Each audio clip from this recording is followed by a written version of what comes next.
Not all abuse begins with shouting. Not all violence leaves visible marks. Many times it starts silently, almost unnoticed, disguised as care, concern, or love that feels too intense. At the beginning, everything seems like connection. Constant attention is mistaken for affection. Jealousy is interpreted as proof of love. Criticism comes wrapped as advice. And little by little, a woman learns to adapt, to shrink, to stay quiet, without realizing she is slowly losing who she once was. The problem is that many women were never taught how to recognize abuse when it isn't obvious. They were taught to endure, to overlook, to believe that relationships require constant sacrifice. And in this process, they begin to normalize pain that should never be part of love. When loving starts to bring fear, confusion, or guilt, something is wrong. Love does not make you question your worth. Love does not require you to explain yourself all the time. Love does not leave you emotionally exhausted just for existing. But emotional abuse is deceptive. It doesn't arrive all at once. It slowly infiltrates. First comes doubt. Am I overreacting? Then guilt. Maybe I'm too sensitive. After that, silence. It's better not to say anything to avoid conflict. And when a woman realizes it, she is already disconnected from herself. This is the most dangerous stage, when pain becomes routine, when disrespect becomes normal. When love is confused with emotional survival. This video is not about blaming anyone. It is about turning on the lights. It is about helping you understand that if something hurts you constantly, no matter what name it has been given, it is not love. And recognizing that does not make you weak. It makes you aware. If this content resonated with you, subscribe to the Beyond Love channel and leave a comment sharing what stood out to you in this first part. Your story may help other women see what still hurts in silence. One of the deepest and most dangerous signs of emotional abuse is when a woman begins to doubt her own perception. Few things hurt more than clearly feeling something and still being led to believe that you are wrong for feeling it. At first, it shows up in small moments. You express discomfort and are told you're overreacting. You point out something that hurt and you're told you misunderstood. You try to talk and are accused of creating problems where none exist. Slowly, conversation stops being a safe space and becomes a place of defense. This process does not happen by accident. It erodes a woman's inner confidence. It makes her review every word before speaking, every feeling before allowing herself to feel, every reaction before responding. The result is a deep disconnection between what she experiences and what she believes she has the right to acknowledge.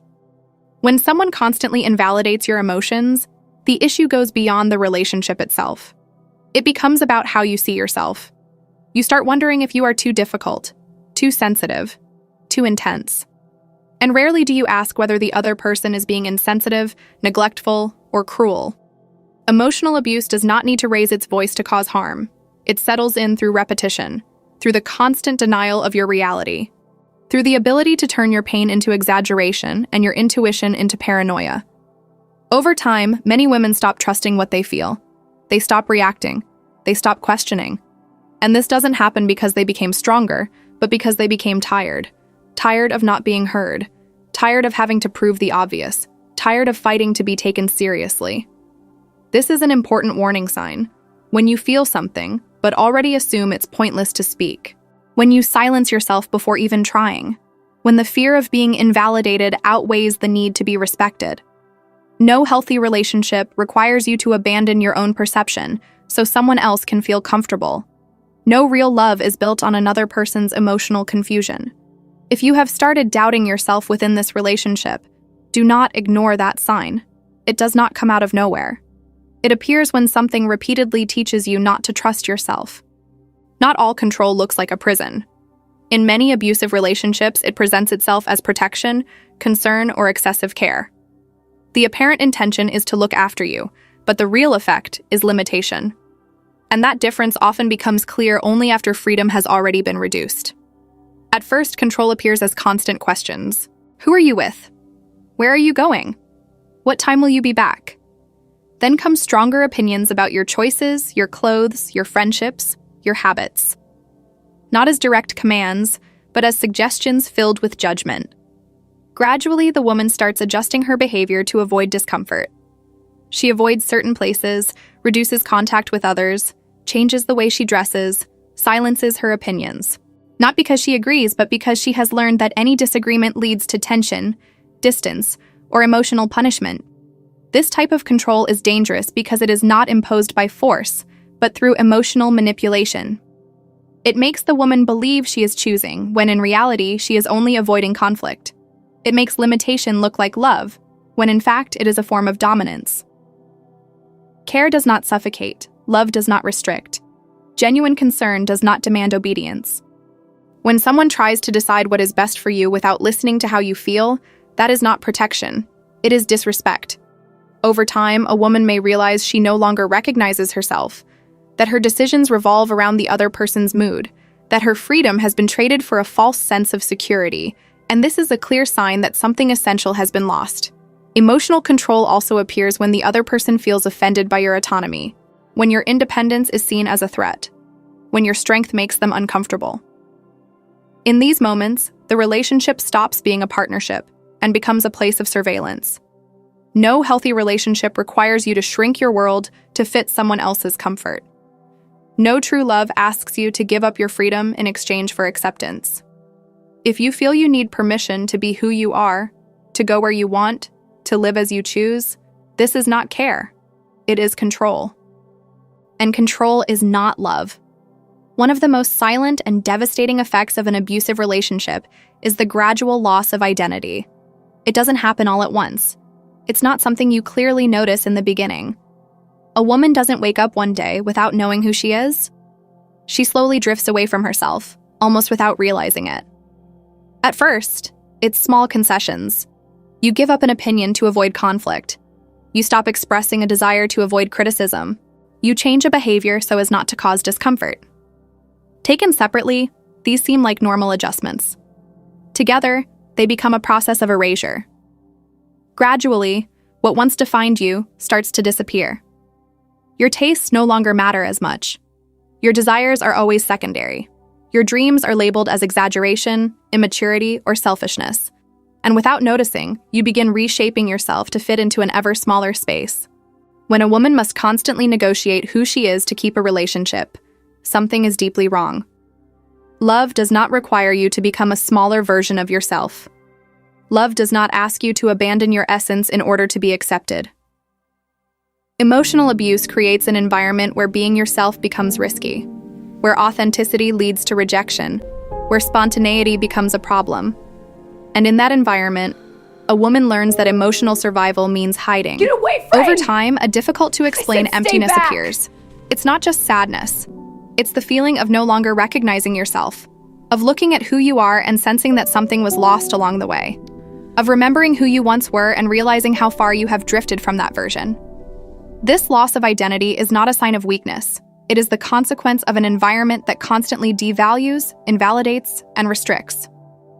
No one remains whole in a place where they must shrink to be tolerated.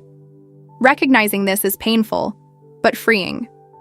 Because the moment you realize you are disappearing, the possibility of reclaiming yourself also appears. And that reclamation begins with a simple and powerful truth. Love should not make you vanish. If a relationship is pulling you away from who you are, this is not shared growth. It is erasure. And no form of true love is built on the disappearance of an identity. Not all punishment is obvious. In many abusive relationships, punishment comes through silence, coldness, and emotional withdrawal. There are no shouts, no intense arguments. There is absence. And that absence hurts deeply because it communicates rejection without a single word. Punitive silence often appears when a woman expresses something that displeases the other person. It may be a criticism, a boundary, a request for respect, or an attempt at dialogue. In response, the other person shuts down, withdraws emotionally, avoids contact, removes affection, and leaves the woman alone with guilt and anxiety. This behavior indirectly teaches that speaking has a price, that standing up for yourself leads to abandonment, that expressing feelings results in distance. Over time, the woman learns to stay quiet to maintain the connection. The problem is that this silence does not resolve conflicts. It suppresses them. It creates an environment of constant insecurity, where the woman measures every word out of fear of what will come afterward. Affection stops being spontaneous and becomes conditional on her behavior.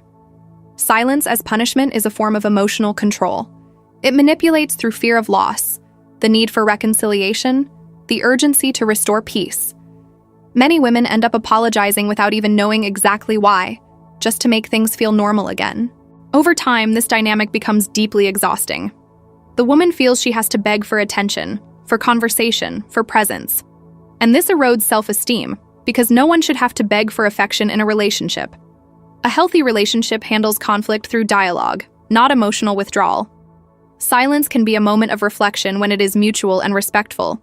But when it is used to hurt, punish, or control, it stops being silence and becomes emotional violence. If you notice that the other person's distance is used to correct you, blame you, or teach you not to speak up, this is not emotional maturity. It is manipulation. Love does not punish. Love communicates. Love does not disappear to teach a lesson. Love stays to resolve. One of the most common mechanisms of emotional abuse is the reversal of responsibility. No matter what happens, the blame is never on the one who causes harm. It always finds a way to land on the one who feels it.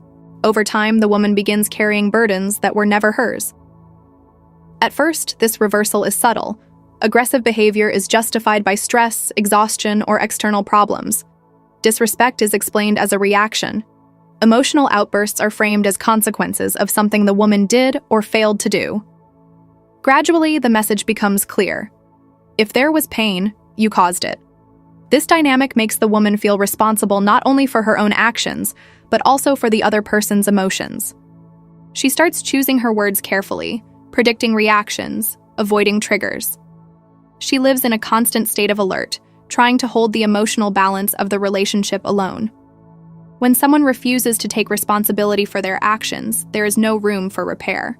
Without responsibility, there is no change. And without change, the cycle continues. Apologies, when they exist, are empty. They come wrapped in justifications, minimization, or subtle blame. Constant guilt eats away from the inside. It makes a woman believe she deserves the treatment she receives. That if she were different, calmer, more understanding, more patient, things would improve. And in this way, hope for change turns into self-abandonment. It is important to be clear. No one provokes abuse. No one deserves to be emotionally harmed. Abusive behavior is always a choice made by the person who practices it, regardless of circumstances. A healthy relationship allows mistakes on both sides, but it also demands responsibility from both. Someone who loves recognizes when they hurt. Someone who loves is willing to listen, repair, and change. Someone who loves does not turn the other into a scapegoat to avoid looking at themselves. If you feel like you are always apologizing, always explaining yourself, always trying to fix something you did not break alone, this is not partnership. It is emotional imbalance. Love does not shift blame. Love shares responsibility. And when the blame is never on the one who hurts, what exists is not love. It is abuse.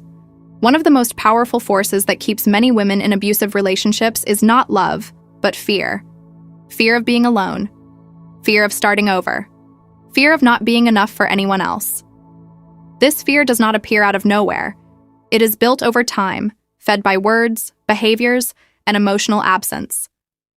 In many abusive relationships, a woman is gradually led to believe that no one else will ever love her, that she is too difficult, too demanding, too problematic. Seemingly harmless comments accumulate until they form a cruel narrative, that without that relationship, only emptiness remains. This kind of emotional manipulation weakens self-esteem and strengthens dependency. The woman begins to confuse loneliness with failure and staying with safety. Even unhappy, she stays. Not because she is well, but because she is afraid of the unknown. The fear of being alone makes many women tolerate situations they would never accept in other circumstances. Disrespect becomes routine. Pain becomes the price. Hope becomes a prison. And the longer it lasts, the harder it seems to leave, because the relationship stops being just a bond and becomes an emotional anchor. It is important to be clear. Being alone is not the same as being empty. Loneliness does not define worth. Staying in a relationship that hurts is not proof of strength. It is a sign of emotional survival. Many women do not stay because they want to, but because they were convinced they have no alternative. They were led to believe that the little they receive is all they deserve. and this belief is one of the deepest wounds left by emotional abuse. Breaking away from this fear is not simple. It is rooted in insecurity, emotional dependence, and accumulated psychological exhaustion. But the first step is questioning the imposed narrative. Is being alone really worse than losing yourself a little more every day? No relationship should be sustained by fear. Love does not imprison through fear of loss. Love does not survive on the threat of abandonment. Love is chosen, not endured. If you stay because you are afraid of being alone, perhaps what holds you is not love, but the absence of hope in yourself. And that can be rebuilt. One of the most painful feelings within an abusive relationship is being alone while accompanied. Being with someone and still feeling there is no real presence, care, or connection. This loneliness does not come from physical absence, but from constant emotional absence. Many women describe this experience as feeling invisible. They speak, but are not heard. They feel, but are not considered. They are there, but they are not a priority. Over time, they learn that sharing emotions does not create closeness, but indifference or rejection. This loneliness is particularly cruel because it creates confusion. A woman wonders how she can feel so alone while being in a relationship. And in trying to make sense of this pain, she often blames herself, believing she is asking for too much or expecting something unrealistic. But the desire for emotional presence is not exaggeration. It is not neediness. It is a basic human need. Healthy relationships are spaces of exchange, listening, and mutual support. When this is missing, the bond becomes empty, even if it still exists in form. In abusive relationships, connection is often one-sided. The woman gives, tries, and struggles to sustain something the other does not nurture. She attempts to talk, to understand, to get closer. The other withdraws, distances, and avoids. And in this way, loneliness settles at the center of the relationship. Over time, this internalized loneliness creates a deep emptiness. It is not just sadness. It is the feeling of having no one to rely on emotionally, of carrying everything alone, even while accompanied. And this wears down, sickens, and weakens. This is an important warning sign. When the other person's presence does not bring comfort, but increases the feeling of abandonment. When being together hurts more than being alone. When the relationship stops being a place of emotional rest and becomes a constant source of exhaustion. Love does not isolate you from within. Love does not make you feel invisible. Love does not leave you alone inside the relationship. If you feel more understood in silence than in the presence of the person by your side, something needs to be questioned. Because companionship without connection is not love. It is absence in disguise. In many abusive relationships, there comes a quiet and profound moment when a woman starts asking a question she has avoided for a long time. Can this still be fixed? This question does not arise from a single conflict, but from the accumulation of pain, frustration, and attempts that led nowhere. It appears when emotional exhaustion has already set in, when conversations repeat themselves, but nothing changes, when promises are made, but not kept, when hope begins to share space with clarity. At this point, the woman has usually tried everything. She has explained, asked, waited. She has believed in temporary changes, emotional apologies, and good phases that seem to signal a fresh start. But the pattern always returns. And that is what confuses her. The mix of affection and cycles of pain. Emotional abuse survives precisely through this oscillation. On good days, she thinks she may be overreacting. On bad days, she feels like she is losing herself. And so, she becomes trapped in a cycle that alternates between hope and suffering, making clear decisions difficult. Asking whether it can still be fixed is not a sign of weakness. It is a sign of awareness emerging. It is the moment when a woman begins to realize that love should not require so much personal sacrifice, that a healthy relationship is not sustained by potential alone, but by reality.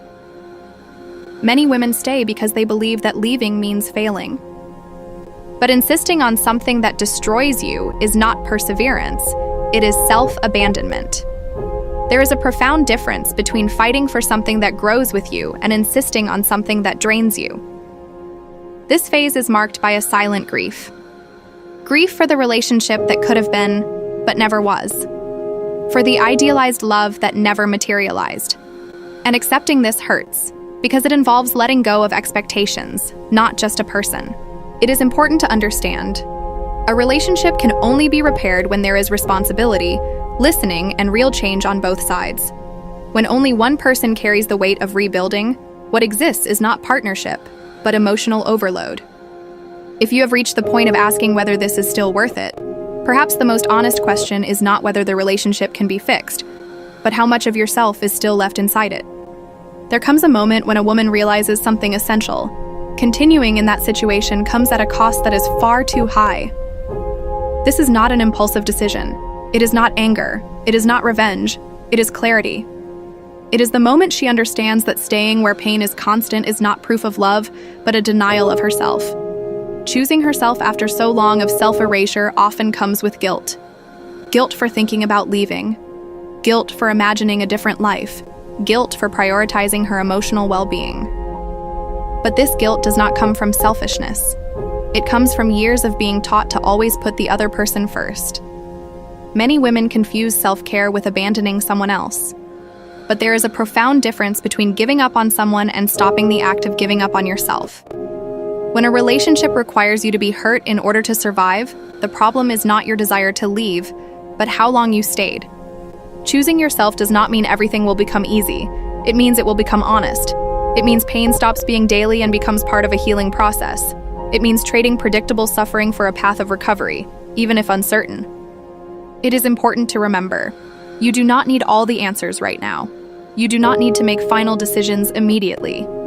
The first step is not leaving, but stopping the self-deception. It is recognizing reality. It is calling things by their true name after trying to romanticize them for so long.